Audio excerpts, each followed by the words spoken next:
Attention please. Departing passengers should proceed to gate number 23 immediately. Welcome aboard. This is Travel Talk with Claire.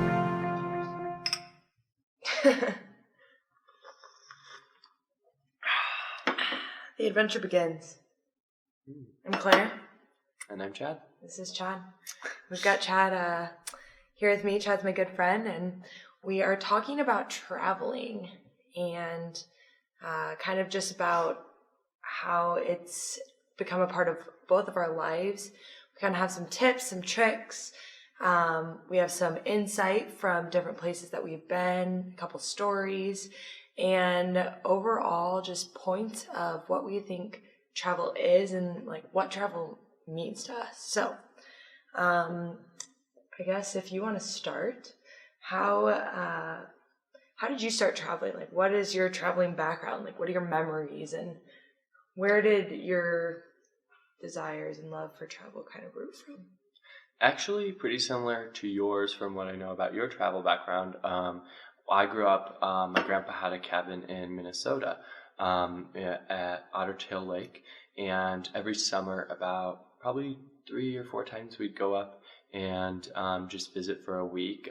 Sometimes we'd bring friends, sometimes we'd just go as a family, sometimes my older cousins would come and babysit us, and we'd just be there, and it was just amazing. I just remember so many things. There was just this tiny cabin. It had 2 rooms. One of the rooms had 2 bunk beds in it, and one of the rooms just had a bed for adults or whatever. And so we would just mostly spend most of our time outside and explore, and stop at places along the way. And I always just loved going there, and I remember I loved the travel as much as I loved the destination. I loved being in the car and just like finding things to do, because I knew it was this exciting time where I was getting to go and explore. And back when we actually had to think of like things to do in the car and not just like be on our this phones. This was before a DVD player, so kids these days. Yeah, I was babysitting this 3-year-old the other day, and I walk into the room and she's laying on the floor watching baby videos on YouTube. Oh, and I was like, "You're 3." So yeah. Anyway, I know what you mean. Like having to like come up with things to do and play bingo, singing songs. And so I just remember the travel being so fun. Like just like the act of going somewhere.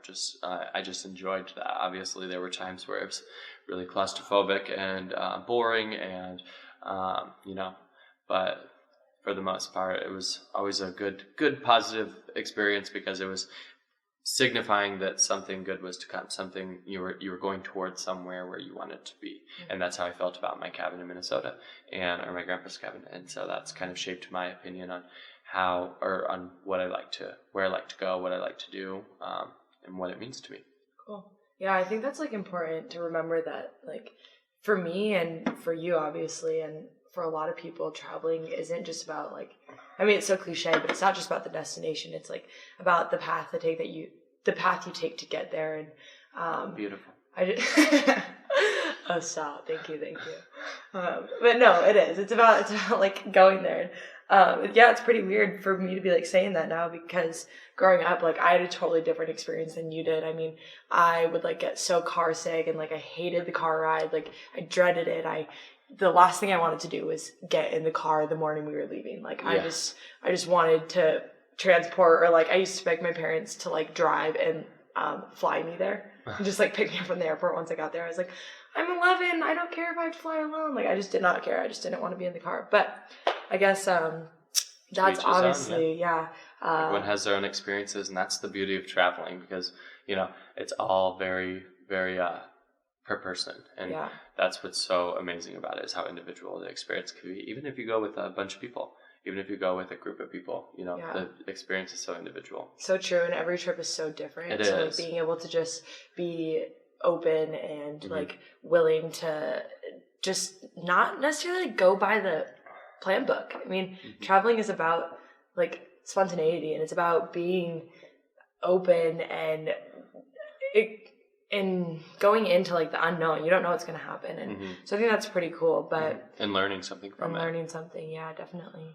But yeah, I mean, yeah. So my travel background is, I mean, my dad has always loved to travel before I was born. So I mean, I was like born into it really, and I grew up traveling everywhere. I mean, we'd go on business trips to Colorado. I remember I didn't like cars, but there was this one trip. It was awesome. We rented a convertible, and my dad and my sister and I drove to Colorado with the top down the whole way.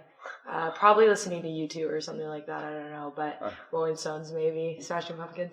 But so just like listening to music and top down, Nebraska to Colorado. That's boring awesome. Drive. Sorry about it. No one. I hope you don't have to do it.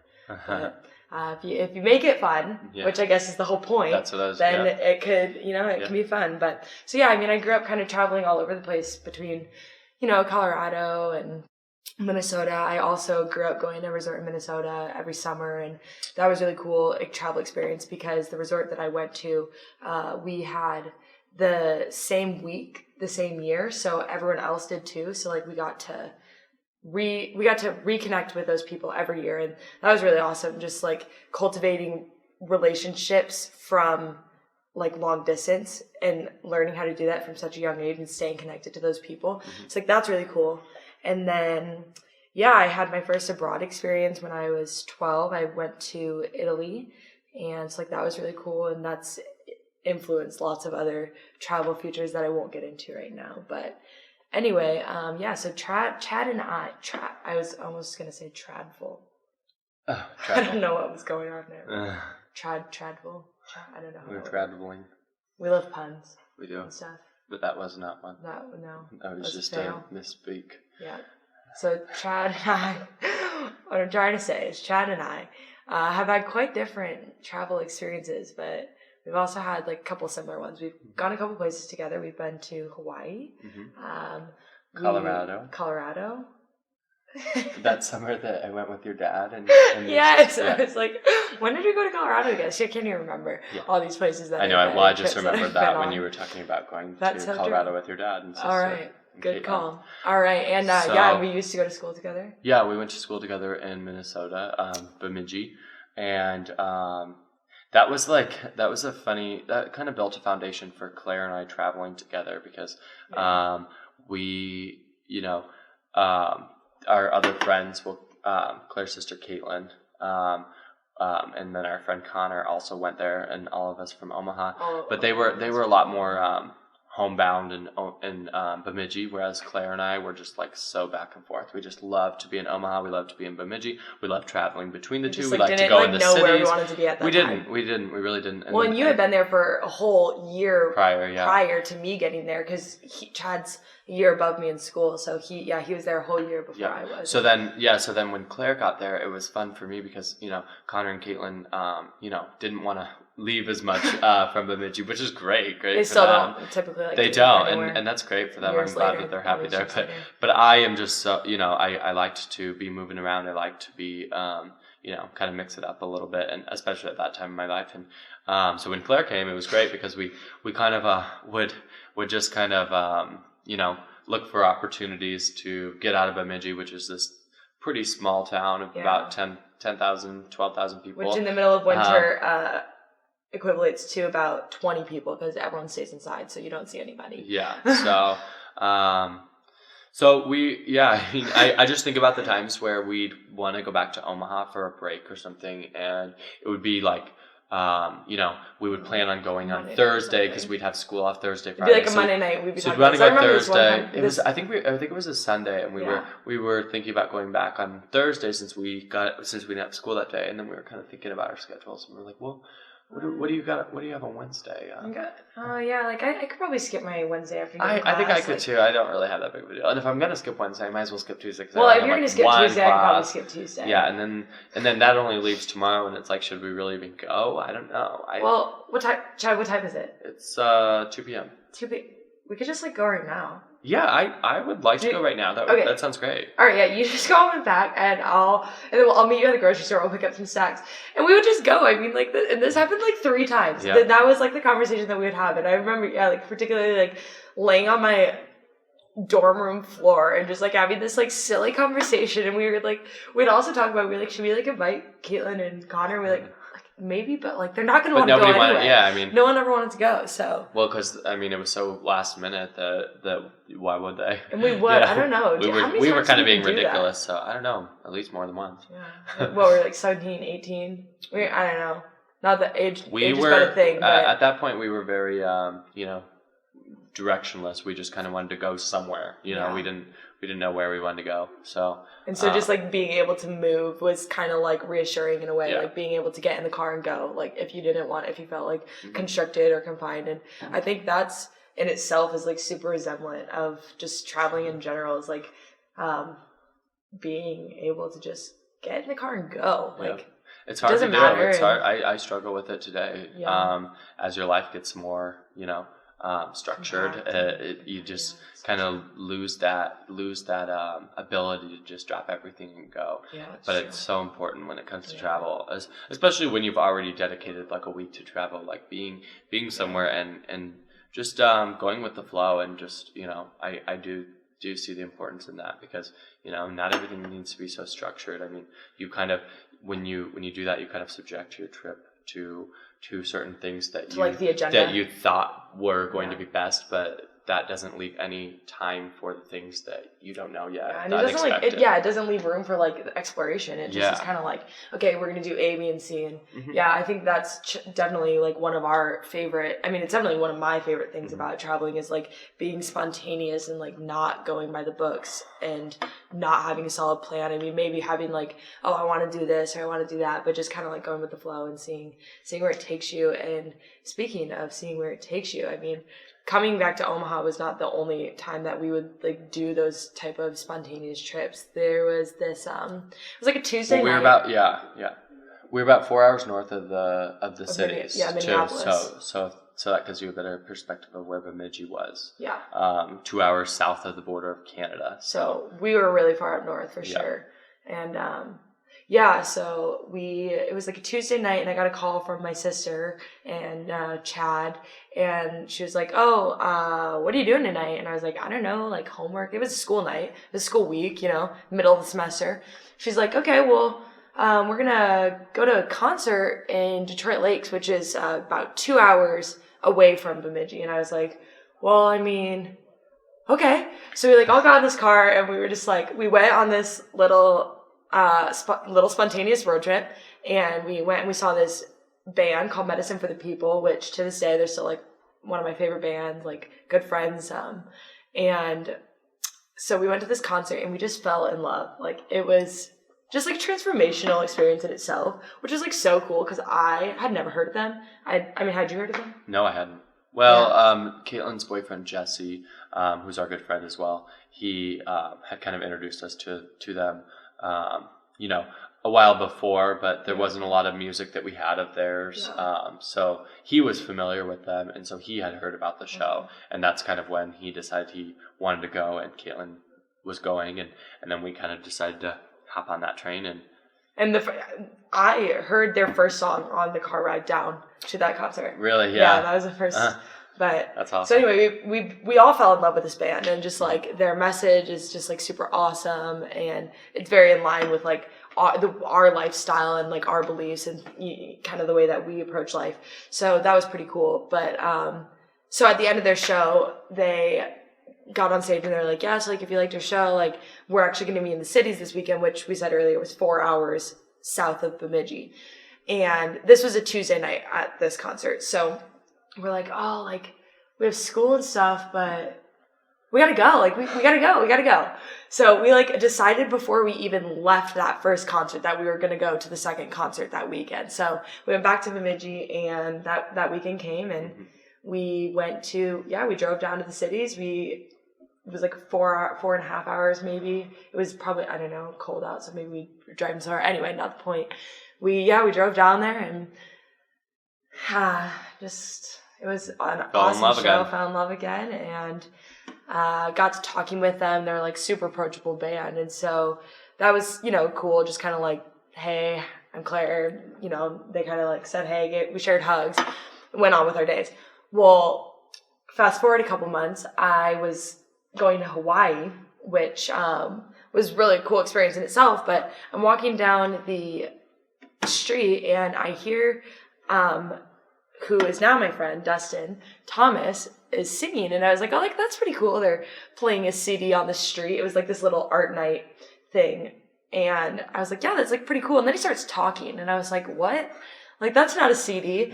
So I walked behind this little building and there he is. He's just sitting right there. And I was like, what the heck? Like, I was so just like taken aback and like caught off guard. And I was like, this is so cool. And like, you know, I'm just like this like giddy, like, little fan, and I just was like, that's the coolest thing ever. So like I went up and I talked to him and I was trying to like jog his memory, like, oh, I'm Claire, like I don't know if you remember me, but met you back in Minnesota of all places, in this little old town. And so we saw each other on the island again, that on New Year's he was playing a show at the beach, and we just like got to talking and we're like hanging out and we became friends.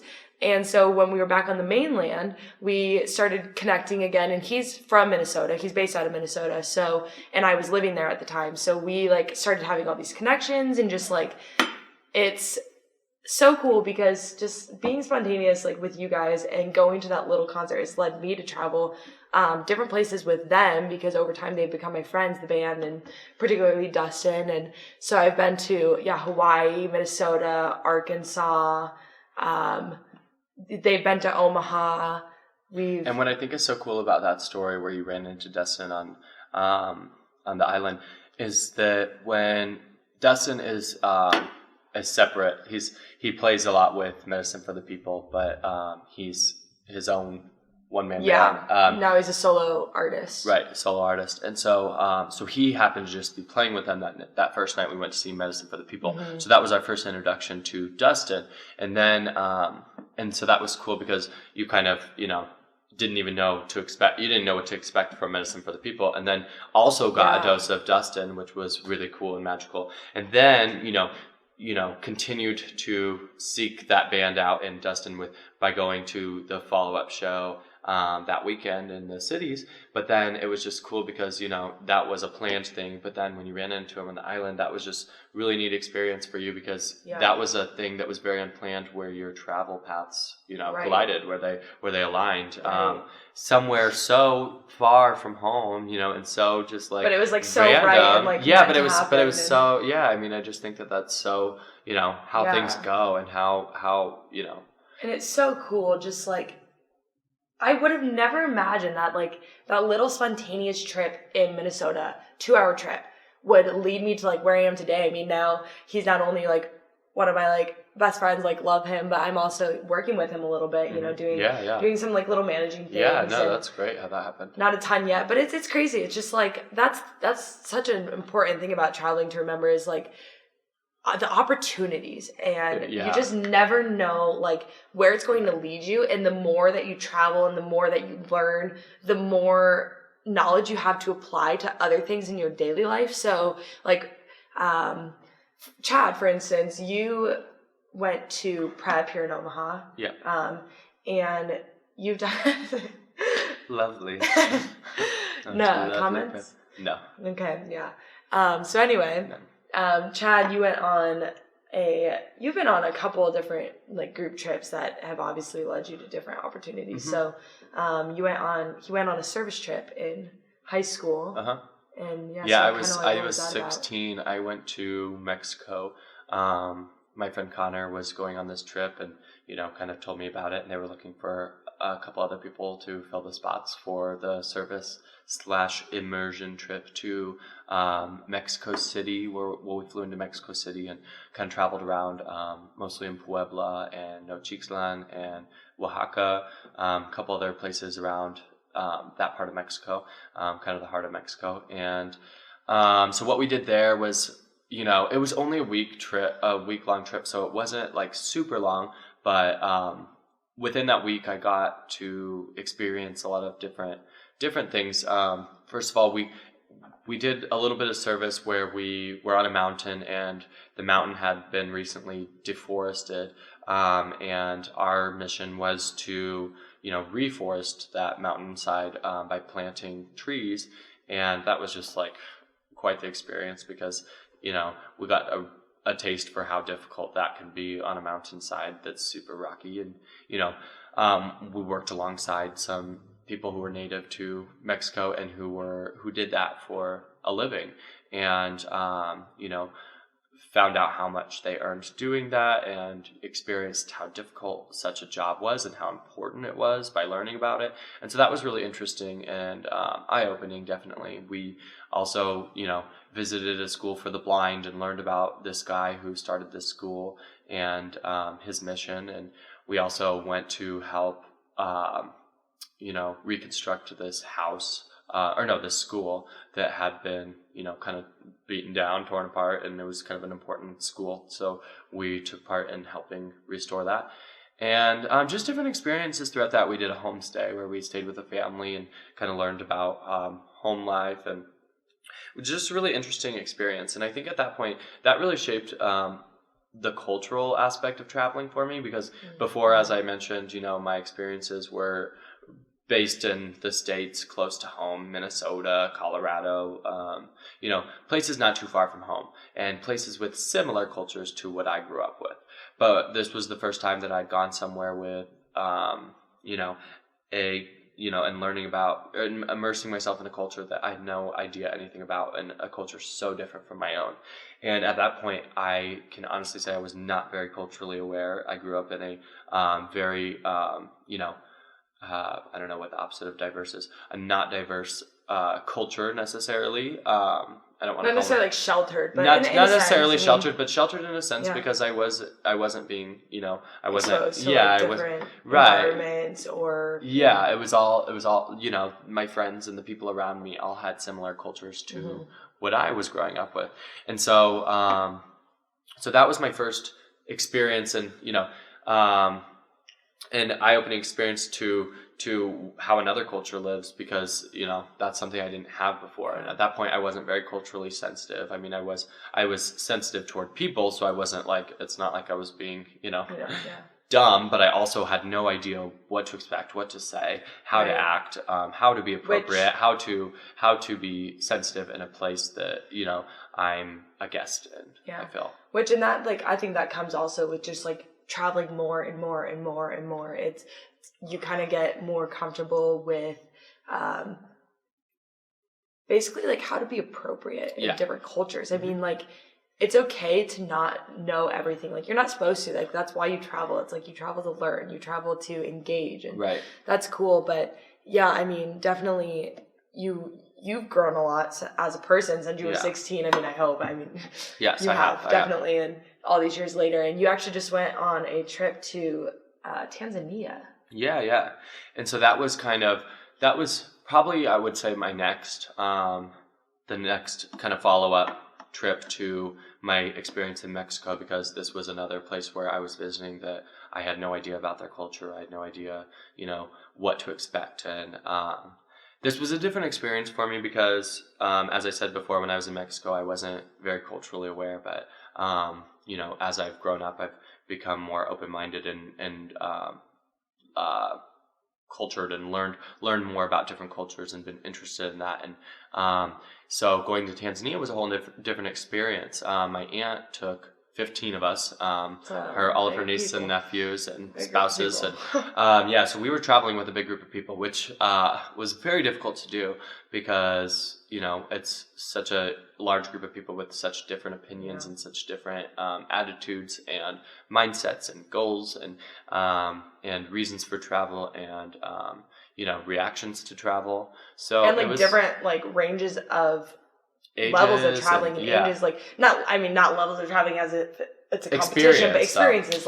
Some of you had traveled a lot. Some of you probably never traveled really anywhere except for small places. But anyway, so how? And so I don't want to call anybody in my family not culturally sensitive. However, there were just people that hadn't experienced such travel. Like I mentioned in my trip to Mexico, it's okay because it's something you have to experience to understand. So it was one of the most important things that you learned in Tanzania, maybe for yourself, but also traveling with such a big group of people. I'm assuming that with such a large group of people, it was maybe more difficult to kind of do off the chart stuff.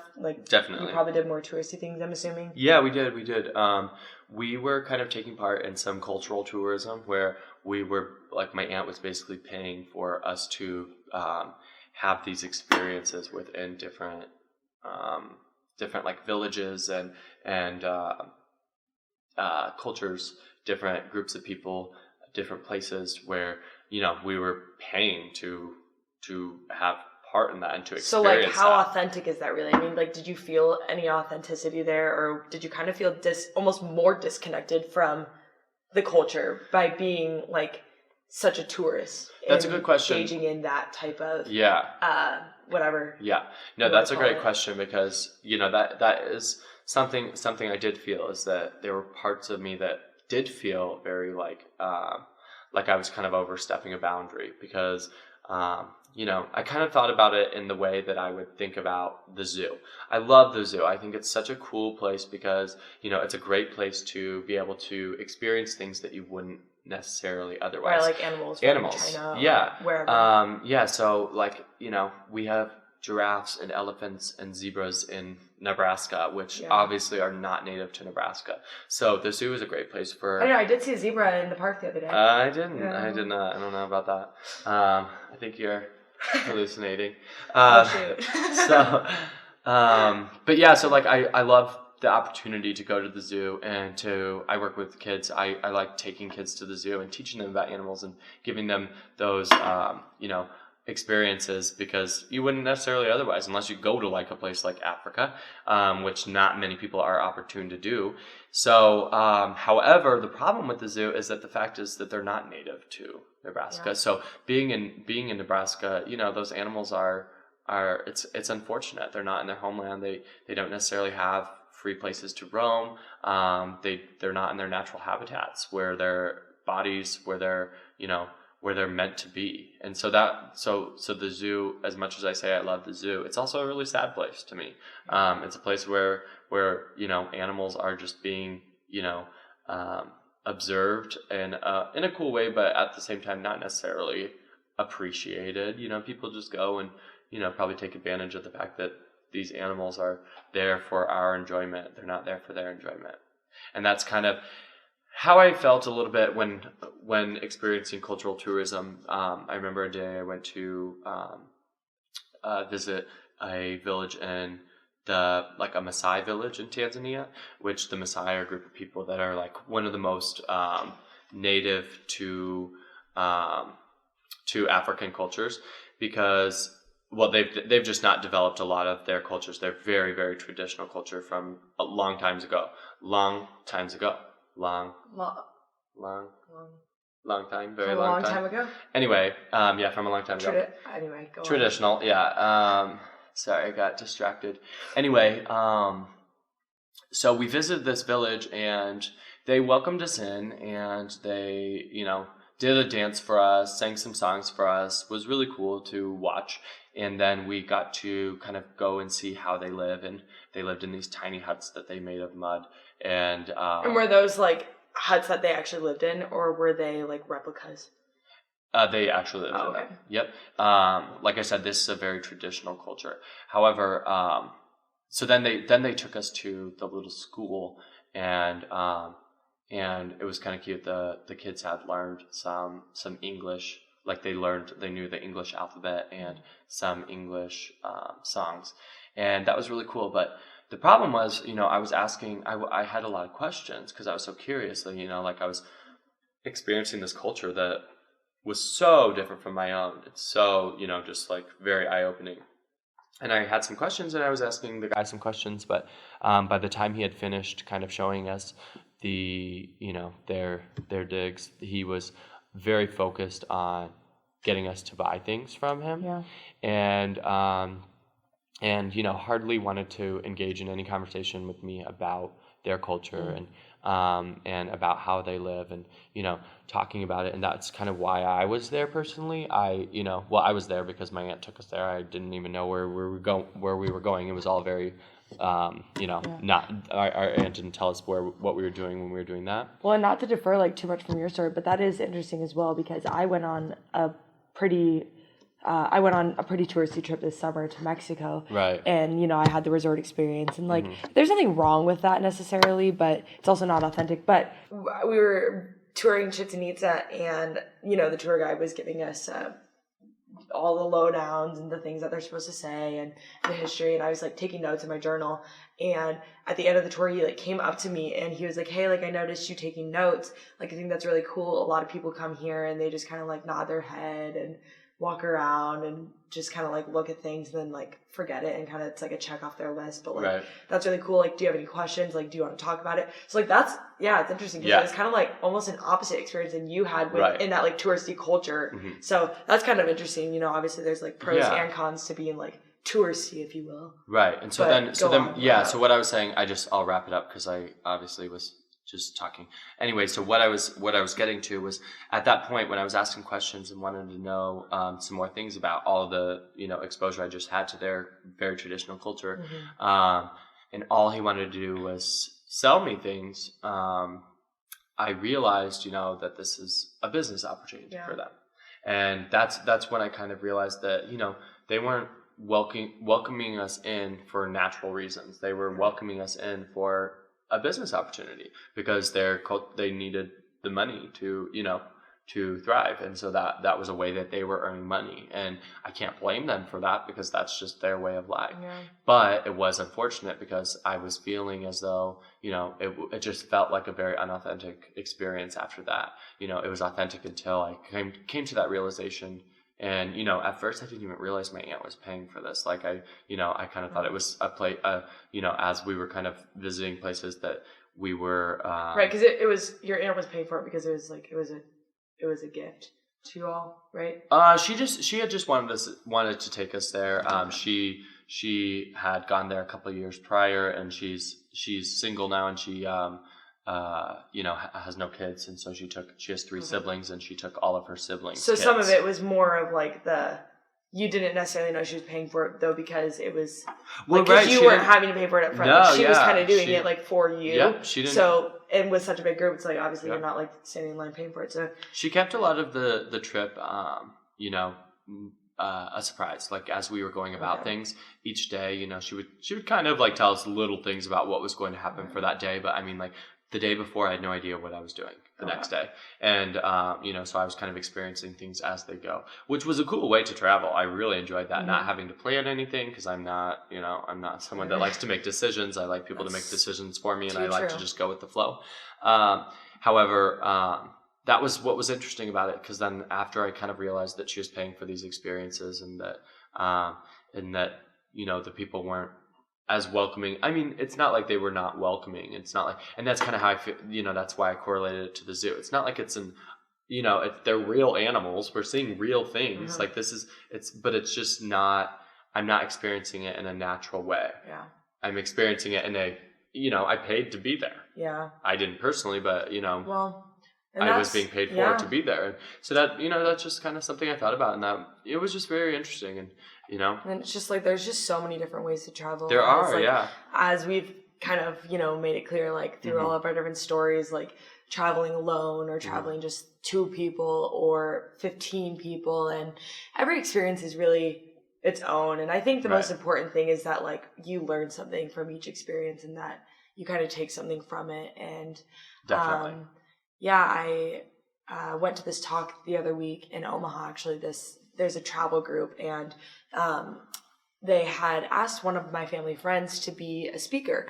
And the theme of his talk was kind of about how to be a traveler and not a tourist. And I've been like thinking about that a lot recently, and I've kind of applied that, you know, to my travels in the past as well, but just really thinking about it and like what it means to be a traveler. And I think it means to be able to like go and find those little nooks and the little rundown places that like the whole town loves because they have the best donuts or pizza or whatever it is. And it's not necessarily about saying, oh, I saw the Eiffel Tower or I held up the Leaning Tower of Pisa. It's about being there and like engaging in conversation and learning and being spontaneous and just like taking chances and kind of just being able to open your eyes to like all of those different opportunities and just to see how different every place is and also how similar they all are. And like at the end of the day, we're all just like people and we're all on a journey. And traveling just connects us in those really unique ways that if you just kind of stay in your little bubble in Omaha or wherever you live, you miss out on all of those things. So Right. we kind of talked earlier, Chad and I kind of came up with like a little list of what we think traveling is about. So we came up with number 1, it's about being spontaneous. Number 2, having an open mind. definitely having an open mind and just, seeing what happens. Yeah. Number 3, it's about exploration. It's about getting on the wrong train or taking the taxi the wrong way or, I don't know, hiking a mountain that you don't, of course, being safe, but, but, I don't know, just, about exploring and being a kid. And, number 4. Gaining knowledge, learning from your experiences. Yeah. And it's about expanding horizons. I mean, it's just, that's kind of says it itself. It's expanding your horizon. Literally and figuratively. That is so true. You make a great point. And mostly it's about growth. I mean, it's incredible to me. That's what keeps, I was going to say going back, but I guess going forward, it's about growing and coming home each time with a new perspective and new insight and being able to share it with each other, kind of like, we're doing today. We're talking about traveling and sharing it with all of you and reflecting on it. And here I am like already thinking about all these trips that I've got planned coming up. Right. But, so. Can I add one to the list as well? Yes, please. As you were talking about, like. It's about being spontaneous. So it is, yeah. Please be spontaneous. As you were talking about, like, the Eiffel Tower, seeing the Eiffel Tower and things like that, one thing I wanted to talk about with, what traveling is about is doing it for yourself. Yeah. Don't do it to tell people that you got to see the Eiffel Tower. Yeah. Don't do it or for posting it on don't do it. Yeah, don't do it or, for the likes on Instagram. Yeah. Do it for yourself. Obviously sharing it is a big part of it as well. That should be another one on the list, because that's important too. Because some people aren't as opportune as others to traveling for various reasons, and so sharing that experience is important as well. But I think above all, your individual experience is the most important, and taking from that everything you can without subjecting it to how others are going to think about it. Like, don't make decisions based on like, I have to do this so I can tell people back home that I got to do this. So true. Do it because you want to do it. Do it because you want to experience because that. like ultimately it's your experience. Right. And you're the only one who gets to keep that experience. Like I said, it's fun to share it, and that is a big part about it. And like posting pictures is fun because you want the people you are close to see where you've been, see what you're doing, because they care and they want to see that too. But it's going to mean the most to you because you're the one that experienced it. So having that perspective and making sure that you are getting the most out of it for yourself is important. That's definitely a good point. I'm glad that you thought of that because it's definitely something that I think about. And it can be hard. Yeah, I definitely have experienced that in my own, is that, like wanting to do something to share it with someone else, like it's hard to with our media these days and sharing things and social media and whatever, it's so easy to do things for that gratification that you receive from others thinking about how cool it is, and it's hard to do things just because you want to do it, especially in this because you'll enjoy day it. and age, right? It's also digital and so immediate, but exactly. Anyway, it looks like we're at the end of our tea. We're at the end of our time. But I have one final thought. I came up with this little saying on a trip that I took to Colorado a couple years ago.